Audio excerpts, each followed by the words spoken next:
Entonces, aspectos claves para una correcta gestión de seguridad laboral. Vamos a ver ahorita un poco acerca de los conceptos básicos, la normativa legal, ¿no? Tenemos que hacernos una pregunta, ¿no? En seguridad humana, ¿cuál es el costo de la vida humana? ¿No? Si nosotros no tenemos en cuenta la parte de seguridad, ¿cuál es el costo de la pérdida de una extremidad? ¿Cuál es el costo de una discapacidad permanente? ¿Cuál es el costo para la persona herida, el dolor de su familia? Una vez que se comete un error, no podemos hacer nada para cambiar lo ocurrido. El precio que se paga es para siempre. Entonces, la seguridad es algo que tenemos que evaluar día a día, ¿ok? Muchas veces estamos acostumbrados a hacer una actividad de una cierta forma y nosotros decimos, no, pero es que nunca ha pasado nada. Y el día que suceda, entonces, ¿vamos a esperar al día que suceda para tomar alguna medida? No, no podemos hacerlo, ¿ok? Porque nada más falta ese día para que nosotros nos estemos haciendo estas preguntas. Entonces, no podemos simplificar lo que es el error, simplificar las barreras, no podemos, ¿ok? Entonces, toda actividad, y eso lo tenemos que entender, toda actividad cuenta con riesgos asociados, ¿no? Cruzar una pista, conducir un vehículo, viajar por avión, hacer cualquier deporte, ¿no? Realizar trabajos de sostenimiento. Yo soy venezolana y yo le decía a mi papá, papá, y yo hago deportes extremos. Yo soy instructor de buceo y hago bicicleta, ¿no? Y yo le decía a mi papá, papá, manejar acá en Lima es un deporte más extremo que bucear, ¿no? O que tirarme en paracaídas, también me tiraba en paracaídas. Y, y es así, pues, ¿no? Subir por una escalera, ¿no? Uno se puede resbalar, quien no se ha resbalado por una escalera, pero te agarras bien y no pasó nada, pero ¿y si pasa? Desinstalar una línea eléctrica si estamos en el trabajo, ingresar a un espacio confinado, trabajar en minas subterráneas. Entonces, nada es absolutamente seguro. Esta lista es interminable y cubre cada aspecto de la vida diaria de cada uno de nosotros, ¿no? Todos nosotros siempre estamos expuestos a un peligro, a un riesgo, o sea, todo lo hay, ¿no? Entonces, ¿pero qué es lo que nosotros tenemos que ver? Todas las actividades que realizamos traen consigo un determinado riesgo y este puede aumentar o disminuir en función de nuestras propias acciones, con el fin de evitar cualquier daño a nosotros, los equipos o medio ambiente. Para ello son necesarios diversos controles, los cuales varían de acuerdo a cada labor a realizar. Y aquí, por ejemplo, les digo, fíjense algo bien importante, ¿no? Que tiene este párrafo de la introducción. Este puede aumentar o disminuir en función de nuestras acciones, ¿no? Como yo le decía a mi papá, papá, manejar acá en Lima es muy difícil. Sí, es cierto, es difícil manejar en Lima y quienes estén acá lo saben. Pero ¿qué debemos, cómo nosotros podemos hacerlo? Bueno, si vas a comenzar a manejar aquí en Lima, por mucha experiencia que yo tengo, yo manejo que tengo 15 años, pero por mucha experiencia que yo pueda tener, yo comencé manejando solamente en mi urbanización. No salí a horas pico. Comencé a acostumbrarme al tráfico de Lima poco a poco. No me fui a provincias manejando mi carro el primer día que me entregaron mi carro. Y así pues, ¿no? Entonces nosotros tenemos que tener conscientemente cuáles son nuestras acciones y hasta dónde podemos llegar. ¿Ok? Porque de esta forma es que nosotros nos vamos a cuidar, ¿no? Entonces nosotros tenemos que planificar y todo eso es el planificar cómo vamos a hacer las cosas y de qué forma las vamos a hacer más seguras. Para eso tenemos que tener la prevención. Entonces, la prevención es el conjunto de actividades o medidas, como por ejemplo las medidas que yo tomé, para que voy a adoptar previstas en todas las fases de la actividad de una empresa, si es en una empresa o o lo que yo esté haciendo, ¿no? Con el fin de evitar o de disminuir esos riesgos derivados del trabajo o derivados de la propia vida misma, ¿no? Entonces tú vas a tomar esas medidas y las vas a adoptar como parte de un plan para ir poco a poco haciendo las cosas. Cuando ya se trata del trabajo, esas medidas que uno tiene que tomar, algunas son permanentes, por ejemplo, una línea de vida. Vas a hacer algo en altura, tienes que colocar, tienes que amarrarte, ¿no? Tienes que tener baranda si estás a más de 2 metros de altura, a más de 1,60, 1,70, o sea, tienes que tener barandas, tienes que tener, entonces esas ya son medidas que son permanentes. Y eso es lo que vamos a ver un poco hoy. Cuando estamos en nuestro trabajo, muchas cosas nos pueden suceder. Entonces, ¿qué son los daños derivados del trabajo? Son esas enfermedades, esas patologías, esas lesiones que podemos sufrir por la propia ejecución del trabajo. Estamos martillando y nos golpeamos un dedo. Estamos cargando una bolsa de cemento y el capataz de nosotros nos está hablando que tenemos que hacerlo más rápido y es el estrés laboral que tenemos.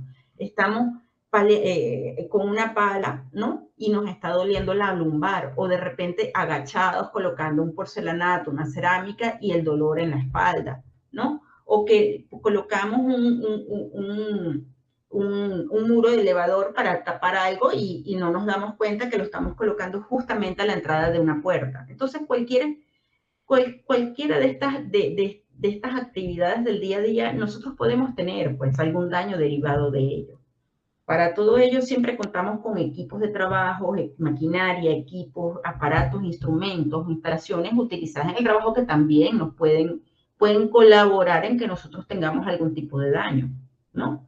Entonces, para eso hay lo que es el sistema de gestión de salud y seguridad de los trabajadores. Entonces, las empresas tienden a hacer un sistema de gestión completo, ¿no? Que es un conjunto estructurado de controles que aseguran el logro de los objetivos en la salud y en la seguridad del trabajo. Es el conjunto estructurado de elementos interrelacionados, interactivos, que tienen por finalidad establecer políticas de seguridad y salud en el trabajo y cuyo objetivo es implementar mecanismos y acciones, cómo lo voy a hacer y cuándo lo voy a hacer, necesarias para alcanzar y prevenir la ocurrencia de esos accidentes o esas enfermedades ocupacionales. Entonces, es un conjunto de etapas unidas en un proceso continuo que permite trabajar ordenadamente la salud y la seguridad en el trabajo hasta lograr mejoras de su continuidad. ¿Esto está incluido en la ley de seguridad? Sí, está incluido. Perú cuenta con un sistema de gestión. Perú, como tal, dentro de la ley le exige a sus empresas que tengan su sistema de salud y seguridad, ¿no? Que eso está en la ley 29783, Ley de Seguridad y Salud en el Trabajo. Y también está su reglamento, en donde, simplificando a grandes tiene una estructura de esta forma. Nosotros vamos a tener unas políticas y normatividad que están en la ley. Todas las empresas deberían empezar con un análisis y una identificación de todos los factores, de todas las actividades, de todos los procesos. Después de analizar y ver cuáles son los puntos críticos donde tenemos que analizar la parte de seguridad, vamos a establecer unas medidas de manejo, unas medidas de comportamiento, unas barreras. Vamos luego a hacer monitoreo y seguimiento para ver si estamos de alguna forma conteniendo algún tipo de riesgo asociado que lleve cualquier actividad, hasta la evaluación y mejoramiento, y esto siempre lo tenemos que estar haciendo. Todo esto es un compromiso del trabajador con la empresa, con todos los actores involucrados. ¿Ok? Y esto siempre tenemos que revisarlo, es algo que nunca acaba, porque las leyes pueden cambiar, porque la persona que está haciendo el trabajo puede cambiar y no puede tener la misma experticia. Entonces, siempre tenemos que hacer este tipo de evaluación. ¿Ok? Estas estructuras para estos sistemas de gestión, hay distintos tipos de estructuras. Están las estructuras formales y las estructuras informales. Las estructuras formales pueden ser incluso una certificación internacional ISO, que es la ISO 45001, que data del año 2018, ¿no? Es la más actual. O también pueden ser los propios sistemas nacionales que son obligatorias por el gobierno, la ley de salud, de seguridad y salud en el trabajo, que es la 29783 y su reglamento. O también están aquellas estructuras de gestión que son informales, ¿no? De sistemas de gestión y salud, de seguridad y salud, que son aquellos programas ya internos que adopta la empresa y que los tiene ya propios como parte de su día a día, de su trabajo. Todo esto siempre tenemos, como les expliqué, en un círculo donde va el análisis, la mejora y los resultados, y volvemos a analizar, ¿no? Para mejorar, seguir mejorando y tener buenos resultados, ¿no? Entonces, la norma ISO 45001, que es, empezamos por el primer concepto, que es la seguridad industrial. La seguridad industrial es un área multidisciplinaria que se encarga de minimizar los riesgos de la industria, siendo un conjunto de normas y actividades encaminadas para prevenir, limitar los posibles riesgos en una industria y que tienen como principal objetivo la seguridad de todos los usuarios. Por lo tanto, se rigen por normas de seguridad. Antes nosotros oíamos hablar de las normas OSHA, ¿no? OSHA significa Occupational Health and Safety Assessment Series, ¿no? No, esas eran las que predominaban en el mercado. Luego ya fueron, fíjense que la OSHA viene desde el 1999, luego hubo mejoras en su propia, y hubo la del 2007, y ahora fue suplantada por la norma que muchos especialistas en el ramo de seguridad estaban esperando, la norma 45001 del 2018. ¿No? Y todas ellas tendríamos que hacer un curso aparte para yo explicarles solamente las normas ISO, ¿no? Pero lo importante de esta norma ISO es que es una norma internacional que determina los requisitos básicos para implementar un sistema de gestión de salud y seguridad en el trabajo. Esto es importante porque es una norma que es de carácter voluntaria. ¿Todas las empresas tienen que tenerlo? No, no. Ahora, si tú eres una empresa grande y quieres tener trabajos, por ejemplo, con empresas de Europa y estas empresas o empresas americanas y quieres abrirte un mundo, ¿no? Hacia otros países, entonces hay que normarse internacionalmente. Y esta es una ley, esta es una norma pues de carácter voluntario, es aplicable a cualquier organización, no importa el tamaño, y es certificable por una tercera empresa independiente, ¿no? Acá se introducen los conceptos de riesgos y oportunidades y esta norma está unida con la norma de ambiente y la norma de calidad, forman lo que es la trinorma, y muchas empresas se sienten muy orgullosos de tener una certificación de trinorma, o sea, de las tres, ¿no? Estas tres normas tienen básicamente, como quien diría, el mismo índice, tienen el mismo tonalidad en la que describen su terminología, entonces es muy fácil adaptar una a la otra, ¿no?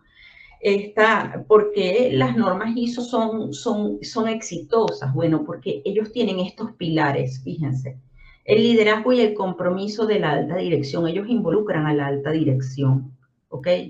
No es que el departamento de salud que se encargue, no, no, acá no es, no, la norma ISO hace que desde el gerente, el presidente, la máxima autoridad de la empresa esté incluida, ¿no? Y certifique y tenga un compromiso con todo lo que es la parte de seguridad. Le dan muchísima importancia a la comunicación transversal, ¿no? Tanto hacia arriba, ¿no? Hacia los jefes, hacia tus compañeros, hacia tus mismos compañeros y hacia tus subordinados. Siempre va a haber una comunicación. Se basa mucho en la consulta y la participación de los trabajadores. Le da mucha importancia a los recursos que tiene que facilitar la empresa, ¿no? Desde la alta dirección, las políticas y los objetivos tienen que ser compatibles con la plataforma estratégica de la empresa. Va a haber una identificación y control de riesgos de la organización y está integrado, por supuesto, al sistema de gestión de salud y seguridad de los trabajadores con controles de la organización. Entonces, estos han sido los factores de éxito de lo que nosotros llamamos la norma ISO. Por eso es que mucha gente habla de no, una certificación ISO es muy importante, sí, sí lo es, ¿no? Sin embargo, las empresas, todas tienen que tener ese tipo de certificación, como les expliqué, no, no, pero sí debemos de cumplir con las leyes de acá del país. Y a nosotros, nuestra ley sí nos pide que tengamos un sistema de gestión implementado en nuestras empresas. ¿Cuál es el objetivo de esto? ¿No? Que el trabajador se desarrolle en un ambiente seguro y saludable, que las condiciones de trabajo sean compatibles con el bienestar integral y la integridad de los trabajadores, que el trabajador tenga posibilidades reales para el logro de sus objetivos personales, el bienestar y de su familia, que el empleador debe garantizar que la seguridad y la salud en el trabajo sea una responsabilidad conocida y aceptada en toda la organización de la empresa. En la ley se rigen estos principios y son unos principios muy bonitos, ¿ok? Del sistema de gestión, donde debemos de asegurar el compromiso del empleador con la salud y la seguridad del trabajador, que haya una coherencia entre lo que se planifica y lo que de verdad se está realizando, que pretende siempre el mejoramiento continuo. Va a haber una mejora del equipo de trabajo, de la autoestima, si nosotros incentivamos la cooperación entre todos los trabajadores, que hay una cultura en todos los trabajadores, que se sienta que hay una cultura de prevención de riesgo laboral, no, cuidado, no lo hagas de esta forma, lo de esta, y que nosotros mismos, entre toda la organización, nos apoyemos, siempre valiendo que la prevención de riesgos y la proactividad hacia el trabajo seguro, ¿no?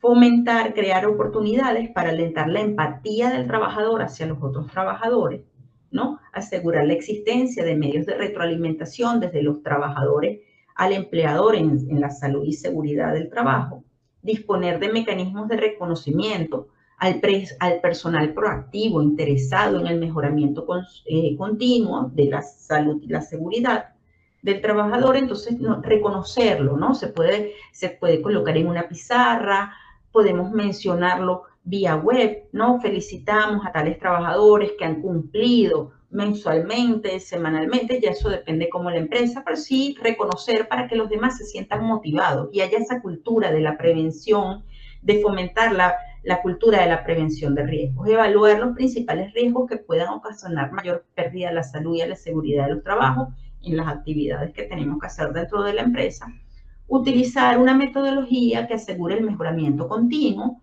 y fomentar la participación de las organizaciones sindicales o en defecto los representantes de los trabajadores en las decisiones de la salud y seguridad. O sea, tenemos que escucharnos todos, ¿no? Tenemos también cómo controlamos ese sistema de gestión. Hay ciertos pasos que tenemos que seguir y tenemos que mirarlos con lupa. Primero tenemos que identificar los peligros. ¿Cuáles son los peligros? ¿No? Después tenemos que determinar quién podría resultar perjudicado y cómo. ¿Cómo vamos a evaluar los riesgos? ¿Cómo vamos a determinar esas precauciones? ¿Cómo vamos a registrar las conclusiones y cómo las vamos a poner en práctica?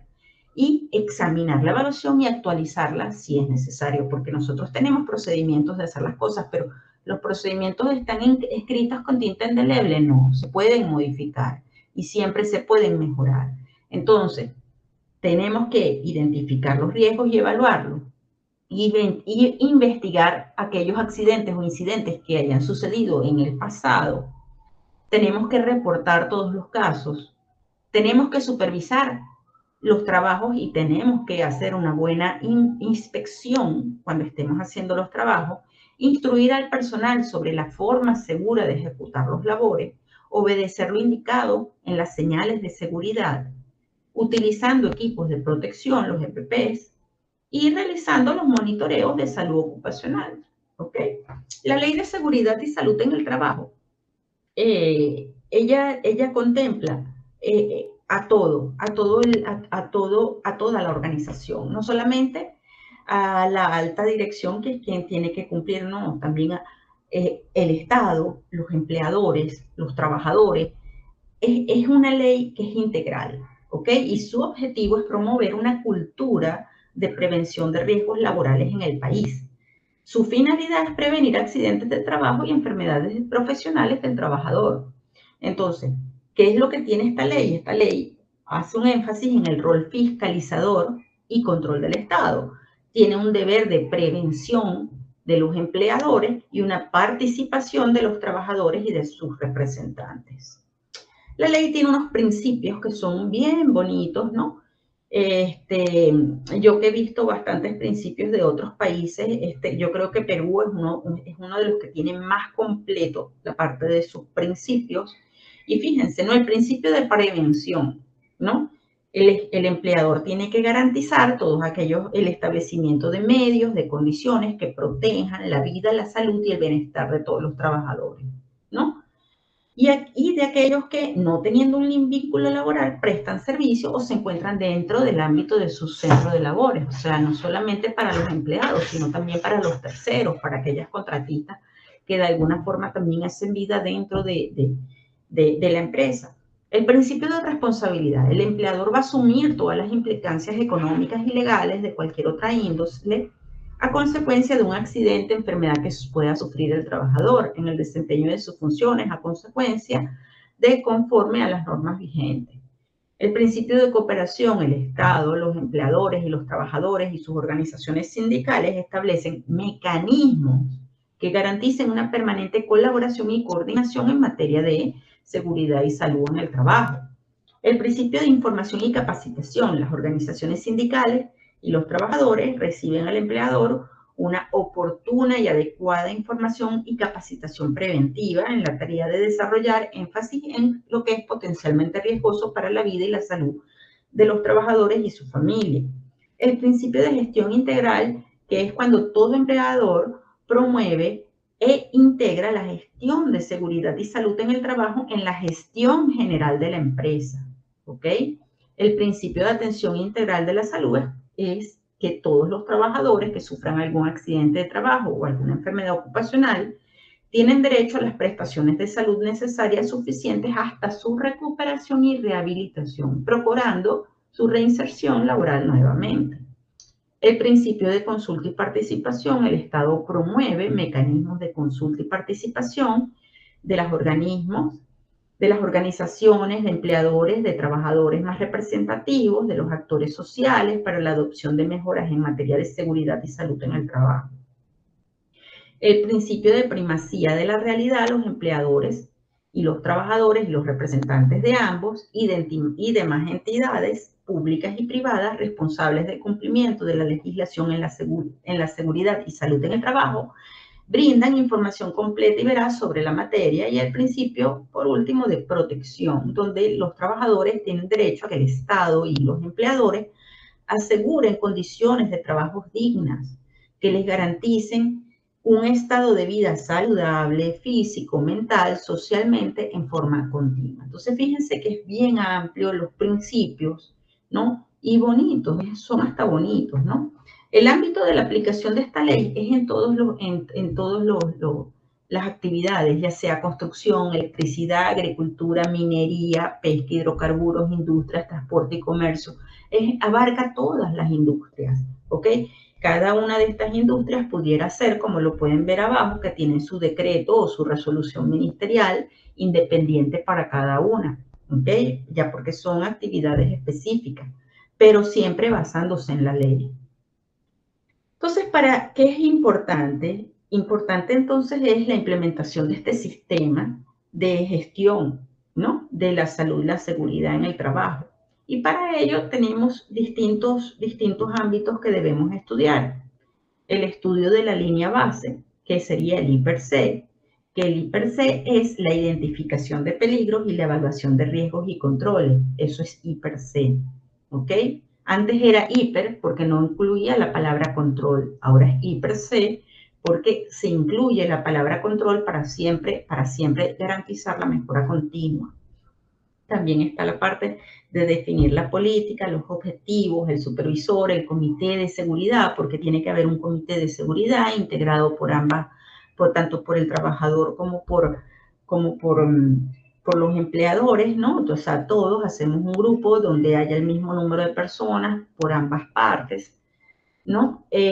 También tiene que haber un mapa de riesgo, un plan de prevención de riesgos laborales, un programa anual donde tú revises anualmente cuáles van a ser tus actividades, cómo vas a incluir la parte de seguridad anualmente, ¿no? El reglamento interno que tenga cada empresa, ¿no? Los documentos y los registros para la auditoría de este sistema de gestión. Entonces, toda esta identificación de peligros y evaluación de riesgos y controles es un medio que sirve para controlar los peligros durante la ejecución de las actividades y así vamos a prevenir lesiones o enfermedades ocupacionales.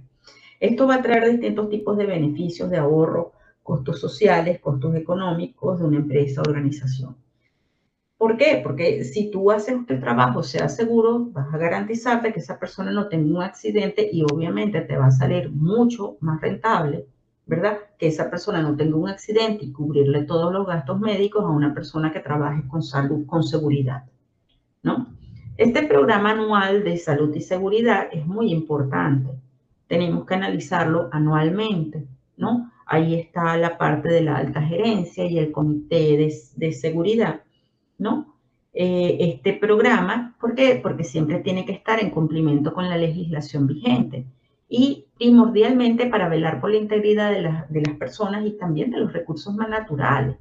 Este conjunto de actividades siempre va a trabajar en función de la prevención, o sea, antes de que suceda algo. Nosotros no tenemos por qué esperar a que suceda algo para poner una ley. Entonces, es actuar antes de que suceda, y se lleva a cabo a lo largo de todo el año. Hay dos conceptos que tenemos que entender, ¿no? Uno es el peligro y otro es el riesgo, ¿no? El peligro, fíjense este carro hermoso, bello, ¿quién no le gustaría estar allí o tenerlo, ¿no? Es todo aquello que tiene potencial de causar daño a las personas, un equipo, proceso, el ambiente, peligro. Pero ¿qué es el riesgo? El riesgo es la combinación de la probabilidad y la severidad reflejado en la posición de que el peligro cause pérdida o daño a las personas, a los equipos, a los procesos o al ambiente de trabajo. Entonces el riesgo es una combinación de la probabilidad y la severidad. ¿Okay? Si tú vas a hacer una actividad, tú le puedes dar un porcentaje de probabilidad de ocurrencia de accidente y probabilidad de severidad y vas a tener cuál es tu porcentaje de riesgo. Y esa es una de las fórmulas que uno utiliza para hacer la parte de control. ¿Okay? ¿Cómo nos damos cuenta de los peligros? Bueno, de los peligros, siempre háganse estas preguntas. ¿Qué es exactamente lo que tengo que hacer? ¿Con qué materiales voy a trabajar? ¿Qué equipos o herramientas voy a utilizar? ¿Cuándo voy a realizar este trabajo? ¿Y cómo afecta la actividad a realizar a las personas, los equipos, los materiales o el ambiente? Entonces nos preguntamos esto y nos vamos a dar cuenta de qué peligros podemos tener, ¿no? Hay peligros también que son ocupacionales, por ejemplo, agentes físicos, el ruido, la radiación, peligros ergonómicos, esfuerzo excesivo, movimientos repetitivos, malas posturas en el trabajo, peligros químicos, sustancias químicas en forma de polvo, humo, gas, líquido, vapor, peligros biológicos, bacterias, virus, hongos y parásitos. Muchas veces cuando nosotros hacemos monitoreos ocupacionales, ¿no? Nos damos cuenta que las soluciones son sencillas. Por ejemplo, hoy en día existen los monitores, ¿no? Que ya tú no los tienes que graduar en intensidad, pero hay empresas que todavía tienen esos monitores donde hay que apretar teclas, ¿no? A los lados del monitor para tú subirle el brillo a la pantalla, bajarle el brillo a la pantalla, ¿no? Pero de verdad, eso es algo complicadísimo para muchas personas. Muchas personas no saben subirle o bajarle el brillo a la pantalla de la computadora.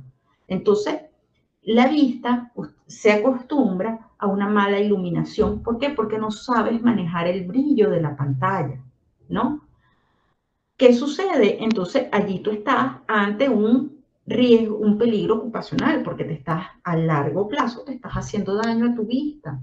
Otro, por ejemplo, otro sencillo ejemplo que les coloco es que muchas veces cuando hacemos inspección nos damos cuenta que las lámparas, las luminarias, la bandeja de protección de las luminarias está sucia porque tiene polvo, tiene animalitos adentro y simplemente lo que hay es que limpiarlo. Entonces cuando uno va y mide la cantidad de luminosidad que tienes en tu área, te das cuenta que no cumples con el mínimo establecido por la norma y tan sencillamente es porque las lámparas están sucias, ¿no? O también puede ser porque la gente no sabe abrir las persianas. Y aunque ustedes no lo crean, esto sucede muchísimo.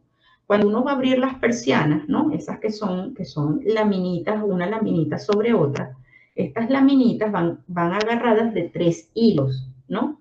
Un hilo, dos, o sea, un hilo que va en cada esquina, ahí tenemos 2 hilos y otro que pasa por el medio. En conclusión, son 3 cordones. Son 3 cordones que te agarran la parte derecha, que tú los vas a agarrar.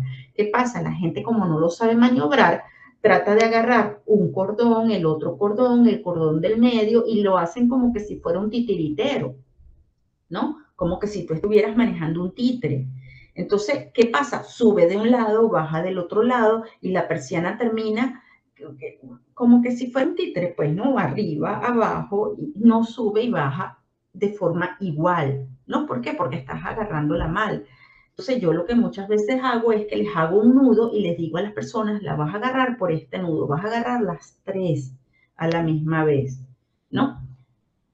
Pero, y esas cosas que sucede, la gente cuando ve que es muy difícil hacer algo, prefieren no tocarlo para no dañarlo. No es que si no después lo tengo que pagar, no es que si no después me llaman la atención, me hacen un llamado de atención. Entonces es simplemente porque no lo saben utilizar o porque no hay suficiente limpieza o porque, por ejemplo, la silla no se adapta a tu cuerpo. Hay veces que vemos que las personas se colocan los bolsos detrás del espaldar porque la silla no es adecuada para el tamaño de esa persona. Entonces, allí caemos en estas cosas que son peligros ocupacionales. ¿Por qué? Porque tenemos que evaluar cada uno de esos detalles y esos detalles nos afectan a la final en el porcentaje de eficiencia que nosotros trabajamos en la empresa.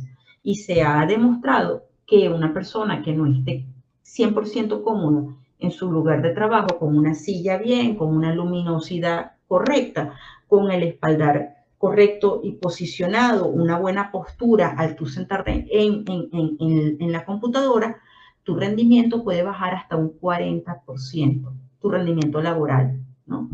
Entonces tenemos que estar pendientes de todos esos detalles y por eso es que se hacen los monitoreos ocupacionales y son tan importantes. Habíamos hablado del riesgo, ¿no? Vamos a ver una lista de peligros y de riesgos y cuáles pueden ser sus consecuencias. El riesgo entonces es la posibilidad de pérdida, ¿no? De peligro, por ejemplo, si yo me estoy expuesta a un ruido con mayores de 85 decibeles, por ejemplo, generado por una compresora, yo tengo un riesgo de una sobreexposición al ruido. ¿Qué consecuencias puedo tener? Una hipoacusia inducida por ruido, o sea, voy a tener daño en mis oídos por ruido. A largo plazo, sí, es a largo plazo. El peligro, una prensa sin guarda de protección. Tengo el riesgo de atrapamiento. Consecuencia, una herida o una amputación. Levantar por carga con la espalda doblada, porque no tienes que, cuando vas a agacharte, tienes que doblar las rodillas y tu espalda tiene que estar recta.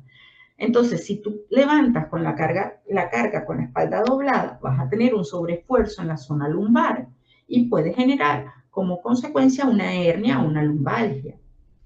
Un piso resbaladizo con cera, te puedes caer al mismo nivel y puedes tener una contusión, una fisura o hasta una fractura. Una alta concentración de fibras de asbesto en una zona de mezclado, en una sobreexposición de fibras de asbesto y puedes tener enfermedades en las vías respiratorias como asbestosis, incluso hasta el cáncer. Entonces, algunos tipos de riesgos pudieran ser agresión, atrapamiento, caída a nivel más bajo, caída en el mismo nivel, porque nos resbalemos, nos caigamos, nos tropecemos, contacto directo o indirecto, contagio de enfermedades, fatiga mental, fatiga muscular, fatiga visual, ¿no? Ingesta o inhalación, una lesión del músculo esquelético, una lesión punzocortante, mordeduras, picaduras, riesgo para la creación o sobreexposición. Entonces, ¿cómo lo tenemos que solucionar? Todas estas actividades que nosotros vamos a tener en nuestro día a día, ¿no? Nosotros vamos a tener en nuestra organización, tenemos que tener políticas, estándares, procedimientos, guardas lockouts, inspecciones, hiper-C, checklist, mapa de riesgos, ARO, ¿no? Tenemos muchas barreras. Cada una de estas constituye una barrera de seguridad, ¿ok? Pero ¿qué sucede? Si nosotros tenemos un hueco en estas barreras de seguridad, esta barrera de seguridad ya no es de seguridad porque tiene huecos y van a llegar a afectarle al trabajador. Y eso es lo que nosotros llamamos como el modelo suizo, el modelo del queso suizo, que es por error humano, que es que cada una de esas barreras me va abriendo un hueco en el queso suizo hasta que llegue un momento, ya sea por la influencia organizacional, porque no tengo una buena supervisión de riesgo, porque estoy haciendo trabajos en condiciones inseguras o porque yo mismo estoy ejecutando un acto inseguro, donde yo voy a tener fallas, que son esos huecos, ¿no? Porque yo estoy rompiendo esas barreras y el error me va a dar paso al error y al impacto del error y voy a tener algún tipo de accidente.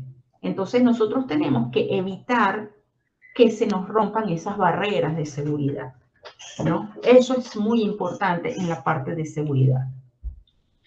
¿Cómo vamos a hacer? Entonces, todas esas barreras son controles, ¿ok? Hay distintos tipos de controles. Hay controles de eliminación, sustitución, ingeniería, administrativo, EPPP, ¿no? Antes, nosotros, en nuestra jerarquía de controles, ¿verdad? Nosotros teníamos un sistema piramidal que se veía de esta forma, ¿no? Donde eliminar era el más pequeño y EPP es a lo que le damos mayor énfasis. Esta jerarquía ha cambiado, debe de cambiar en todas las empresas, donde mayor espacio se le tiene que dar a eliminar el control. ¿Qué es eliminar el control? Eliminar significa la eliminación completa del peligro, se pasa en suprimir el peligro. Por ejemplo, si nuestra empresa tiene que trabajar con explosivos, entonces ya yo no voy a incluir al humano, yo puedo incluir un robot que me haga la parte de la activación del explosivo, de la colocación, o sea, el momento del peligro, del riesgo, yo lo voy a sustituir, lo voy a eliminar completamente, ¿ok? Luego, supongamos que no puedo eliminar determinada actividad, no puedo eliminar ese peligro, ¿no? Yo puedo darle mayor énfasis a sustituir, que consiste en cambiar algún elemento o algún proceso por otro de menor riesgo, que yo no lo haga de una forma, sino que la haga de otra, sustituyo la actividad, no la hago de esa misma forma, ¿ok?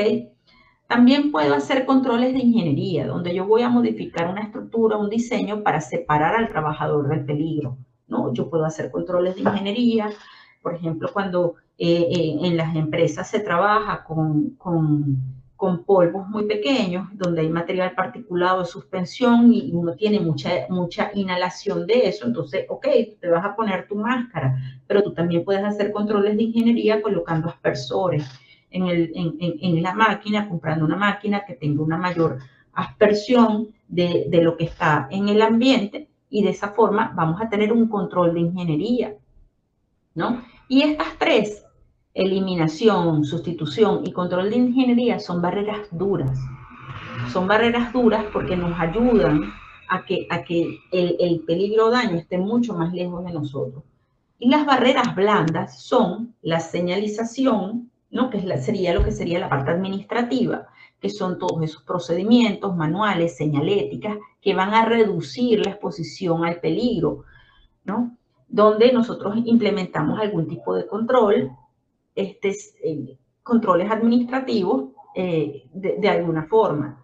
Y por último tenemos la última sería el EPP, que es algo que muchísimas personas o muchas empresas les dan la mayor importancia y creen que con eso es suficiente, que sería la última barrera, que solo busca reducir el daño entregando y usando EPP, ¿no? Que esas son barreras blandas, ¿no? Estas dos, las de los controles administrativos y los EPP, son los que llamamos en salud y seguridad barreras blandas. Entonces, desde el punto de vista de las acciones preventivas y correctivas frente a los accidentes y a las enfermedades profesionales, la gestión debe focalizarse en las barreras duras, eliminar, sustituir y control de ingeniería.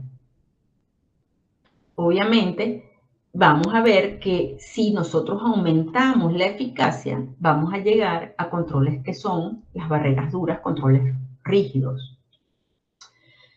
Para ello, ¿no? Nosotros siempre vamos a identificar, analizar y evaluar todos los riesgos y por eso utilizamos mucho lo que es el I+C, identificación de peligros, evaluación y control de riesgo, ¿no? Es una metodología sistemática, ordenada, que mitiga y evita los riesgos, una de las más usadas por la industria y particularmente por la minería y la industria petrolera porque es efectivo, pues, ¿no? El esquema del proceso de un I+C se basa en, primero, la identificación de los peligros, ¿no? Luego, vamos a hacer la evaluación de los peligros con el análisis de las probabilidades de frecuencia y el análisis de las consecuencias por severidad, que ya yo les había explicado a ustedes que la probabilidad multiplicado por la severidad nos va a dar la evaluación de riesgo. Y después vamos a tener lo que son las evaluaciones de las medidas de control, cómo lo vamos a controlar, qué medidas vamos a adoptar, vamos a reducir el riesgo y evaluación de los riesgos que quedan riesgos residuales, ¿no? Porque el riesgo se elimina completamente o quedan riesgos menores que podemos tomar en cuenta. Entonces, nosotros hay distintos tipos de hiperC, el hiperC para una actividad, el hiperC continuo, ¿no? El hiperC continuo, nosotros vamos a llenar un formato, ¿no? Fíjense acá, esta persona está llenando un formato, debe ser elaborado por todos los equipos de trabajo en todas las áreas, donde deben participar todos los trabajadores de cada equipo. Un equipo es el que hace una tarea específica en una labor, donde haya desde uno hasta muchos más trabajadores. Allí tenemos que identificar los peligros, evaluar los riesgos y vamos a llenar este formato.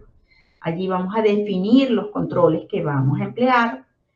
Todos los miembros del equipo deben cumplir con emplear y aplicar todos los controles y el supervisor al momento que llegue la labor va a verificar que este formato de hiperC esté lleno, sea chequeados todos los controles que se estén aplicando y firmar las hojas. Entonces, este llenado y este hiperC continuo para una determinada actividad es muy importante porque estamos garantizando que todos saben qué deben hacer, cómo lo deben hacer y cuándo lo deben hacer. Por ejemplo, acá tenemos una matriz de identificación de peligros y evaluación de riesgo. Acá, por ejemplo, el puesto de trabajo, el maestro de obra, el capataz, los ayudantes. El proceso, vamos a construir unas obras provisionales. ¿Qué actividad? Bueno, vamos a hacer la instalación de oficinas, almacén, vestuario, comedor y vigilancia. ¿Es una actividad rutinaria? No, no es rutinaria, la hacemos una sola vez y después hasta la eliminamos. El género que generalmente está afectado, los hombres, porque son los que construyen la mano de obra de hombres. El tipo de peligro, podemos tener riesgo físico, peligro químico y peligro ergonómico. Y acá los identificamos. El tipo de peligro, el ruido, exposición al ruido, ¿no? ¿Qué efecto? Pérdida de audición, hipoacusia. Entonces, ¿qué medida de control voy a tener? Eliminación, no lo puedo eliminar. Sustitución, tampoco lo puedo. Pero puedo tener controles de ingeniería, puedo tener controles administrativos y puedo usar EPP. ¿Qué descripción de la medida de control existente existe? El uso correcto de los tapones auditivos. Y aquí le vamos a dar un índice de probabilidad de que suceda y el riesgo que nos va a dar. Multiplicamos el índice de probabilidad por la severidad y nos va a dar si él es moderado, alto o tolerable, ¿no? ¿Qué pasa? Si este riesgo, si nosotros evaluamos esto y nos está dando que es moderado, nosotros tenemos que reducirlo a que sea verde, que sea tolerable. Entonces acá tenemos que hacer control de ingeniería, administrativo y EPP. ¿Cómo lo vamos a hacer para que este riesgo nos baje? Bueno, vamos a capacitarnos sobre las enfermedades ocupacionales, vamos a hacer el uso de tapones auditivos y vamos a explicarle bien a la gente cómo lo vamos a hacer. Entonces, estos valores que nosotros teníamos acá, cuando las personas ya lo entienden, estos valores me bajan y cuando yo multiplico mi riesgo por mi probabilidad, me baja de 15 a 8 y ya es tolerable. Entonces, quiere decir que yo puedo continuar con la actividad, ¿no? Así yo calculo el riesgo. Aquí vemos las medidas que vamos a implementar y así tenemos todo, ¿no? Fíjense en la iluminación, baja iluminación, pérdida de visión, colocado de luminarias, señalización del área de trabajo, orden y limpieza. Nos sigue dando moderado, entonces, ¿qué hacemos? Bueno, vamos a hacer capacitaciones de enfermedades ocupacionales y vamos a colocar una adecuada iluminación. Y el riesgo me baja tolerable. La humedad es la exposición, el evento peligroso, exposición a la variación de temperatura. Muchas personas presentan alergia. Entonces, ¿qué medida? Un respirador con doble vía. Cuando yo hago el cálculo del índice de probabilidad, el que calcula el riesgo me da moderado. Entonces, yo aplico medidas de control como capacitación sobre las enfermedades ocupacionales y el correcto uso del respirador y por qué lo debemos usar para que las personas no se lo quiten, y me baja a tolerable. Y así voy haciendo cada una de las actividades y voy viendo para que me vaya bajando mi riesgo si yo no hiciera nada, simplemente se colocaran a cómo yo voy a hacer a que las personas de verdad lo tomen en cuenta. También tenemos un mapa de riesgos, ¿no? Que es importante, esto siempre lo hemos visto en cualquier local o en las pizarras, ¿no? Cómo salir a los lugares de mayor seguridad o qué riesgos voy a tener en cada una de las áreas. Por ejemplo, esta mano con sangre significa que hay una superficie cortante. Entonces aquí en el crane voy a tener superficies cortantes. Atrapado por miren, este símbolo que tengo acá, entonces aquí en este lugar puede ser que yo tenga el atrapado por, golpeado por, vibraciones, gases o polvos o vapores, riesgo de incendio, riesgo de caída, riesgo ergonómico, eléctrico, explosiones o contactos químicos, y yo voy haciendo un mapa de riesgo en mi empresa. Con este mapa de riesgo yo puedo hacer todos esos controles, ¿no? Y establecer las barreras necesarias para que nada de esto suceda en cada uno y explicarle a la gente, explicarle, mira, en esta área tenemos estos riesgos, entonces tenemos que tener cuidado ante por ejemplo, ante un sismo, ¿no? Que se vaya a caer algún tipo de estantería, hay riesgo de atrapado por o golpeado por, ¿no? Por ejemplo. También hay trabajos que son de alto riesgo y esos tenemos que tener bien cuidado en nuestras empresas y si no lo hace la persona adecuada, que son los trabajos en altura, los trabajos en espacio confinado, que son espacios pequeños donde no tenemos una buena iluminación, de repente pudiera ser que estamos limpiando un tanque subterráneo o que tenemos un espacio donde no hay ventanas, trabajo en caliente, trabajo en excavación. Entonces nosotros tenemos unas tarjetas de seguridad también que debemos de utilizar para saber riesgo eléctrico, riesgo esto, y cada uno de estos trabajos tiene que ir acompañado de un permiso de trabajo de alto riesgo. Este permiso de trabajo de alto riesgo me va a garantizar a mí que la persona está consciente de cómo va a hacer sus labores, incluso hay capacitaciones para alto riesgo, la persona tiene que estar calificada para hacer ese tipo de trabajo y para estar seguro de que lo va a hacer de acorde a todas las normas. Entonces nosotros nos garantizamos de que acá no se nos abra un hueco, una barrera, se nos reviente una barrera y nos pase como el queso suizo, ¿no? Entonces ahí es donde nosotros tenemos que aprender a decir no. Si te piden hacer un trabajo inseguro y un trabajo que tú no tienes la capacidad de hacer, primero encuentra una manera segura de hacerlo. Capacítate, aprende, y después lo haces. Pero nosotros no tenemos por qué arriesgarnos a hacer algo que no lo sabemos hacer de forma segura. Nosotros los que trabajamos en Soma, ¿verdad? Tenemos muchas herramientas, ¿no? Tenemos el IPERCEL, los ATS, las inspecciones, los ARO, las 6S, las reglas de vida, procedimientos, residuos, reportes de riesgo. Tenemos muchos mecanismos, muchas herramientas que existen en el Soma. Pero estas herramientas tienen que estar alineadas a mi objetivo. Tienen que ir todas en vista a lo que yo tengo que buscar, que es la salud y la seguridad del trabajador. Entonces nosotros tenemos muchas herramientas, tenemos que aplicarlas, ¿ok? Para que los trabajos sean seguros y darle la importancia a las personas, ¿no? Para que las personas entiendan que su labor es importante, pero hacerla de forma segura es mucho más importante. Entonces, nosotros es importante por ello identificar los peligros y los tipos de peligros. La fuente puede estar relacionada con distintos, por ejemplo, tipos de energías sin control, como la energía mecánica, cinética, potencial, eléctrica, neumática, eólica. Por ejemplo, una roca suelta es una energía potencial almacenada en función de su altura. Un cable pelado es una energía eléctrica, ¿no? Entonces, tenemos que identificar la fuente para poder ver la situación. ¿Qué situación se me puede presentar relacionada con ese objeto? Por ejemplo, la roca se puede caer y le puede caer encima a la persona y esta persona puede ser golpeada por la roca. Ejemplo, una máquina perforadora en el taller versus una máquina perforadora trabajando, ¿no? El acto es la acción rutinaria o no rutinaria en el que el trabajador realiza o implica un cierto nivel de riesgo y peligrosidad. Por ejemplo, cuando el trabajador hace un doble de guardia, un trabajador en estado de ebriedad, ¿no? Esto lo vemos mucho en los noticieros, cuando nos dicen que los médicos tienen 48 horas sin dormir y entonces, si tú supieras que el médico que te va a operar a ti o a alguno de tus familiares tiene 48 horas sin dormir, ¿tú dejarás que ese médico te operara? Ninguno aceptaría eso, ¿no? Entonces, ¿por qué? Porque sabemos que eso es un acto inseguro, ¿ok? Lo sabemos todos. Entonces, ¿y qué sucede? Eso sigue sucediendo. Hay hay hospitales donde ya esas prácticas no las realizan. ¿Por qué? Porque han entendido que la parte de seguridad es muy importante. Entonces aquí es donde nosotros tenemos que entender que generalmente los accidentes ocurren por incidentes ocurren por el cansancio, la negligencia o la falta de conocimiento de hacer algo. Y eso es lo que en salud laboral, en seguridad laboral, llamamos un acto subestándar. ¿Ok?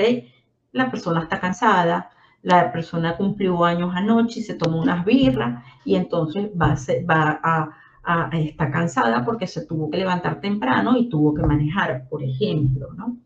Pero también hay condiciones subestándar. ¿Por qué? Porque su lugar de trabajo está en desorden y algo se pudiera caer. Una máquina o un equipo está en mal estado y lo estamos manipulando y está en mal estado. Entonces esa es una condición subestándar. Ya no depende de nosotros. Y entonces es bien importante entender lo que es el acto subestándar o la condición subestándar. Cuando nosotros lo entendemos, ya podemos imaginarnos y podemos tener un amplio conocimiento acerca de la actividad que va a generar esa persona y si esa persona lo puede hacer en ese momento, en ese lugar y con las herramientas y los materiales adecuados para que no se nos presente este tipo de actividades. También tenemos que tener en cuenta lo siguiente. La prevención debe ser personal y para cada trabajador, porque cada persona es un mundo, cada persona es individual. Acá no todos los trabajadores van a cumplir año el mismo día y se van a tomar una birrita el día anterior y entonces se van a montar acá sobre un edificio que se está construyendo a 20 pisos. ¿No? Cada persona es un mundo y nosotros tenemos que tener contacto con todas las personas para entenderlas. ¿Podemos reducir los accidentes? Claro que es posible reducirlos. ¿Y cómo lo podemos alcanzar? Tenemos unos principios donde está el liderazgo centrado en los resultados de las personas, el liderazgo visible y comprensible, involucrar a todos los trabajadores y a los empleados de la empresa, responsabilidad a todos los niveles, el monitoreo y los indicadores de gestión constante y medirse y hablarlo y hacer los planes anuales. Entonces nosotros tenemos que entender que la seguridad, la salud y la seguridad del trabajador son reglas que nosotros tenemos que adoptar en nuestra vida, en nuestro día a día, no solamente dejarlas en el trabajo, sino que sean parte de nuestra casa, que sean parte de nuestra familia, que nuestra familia viva su día a día con seguridad, ¿ok? Y que hagamos actos seguros. No son una exigencia, tiene que ser una filosofía del comportamiento. Todos tenemos que tener una filosofía de seguridad, no solamente en el trabajo, en nuestra casa también. Entonces, bueno, de esta forma, muchísimas gracias por haber atendido a la exposición.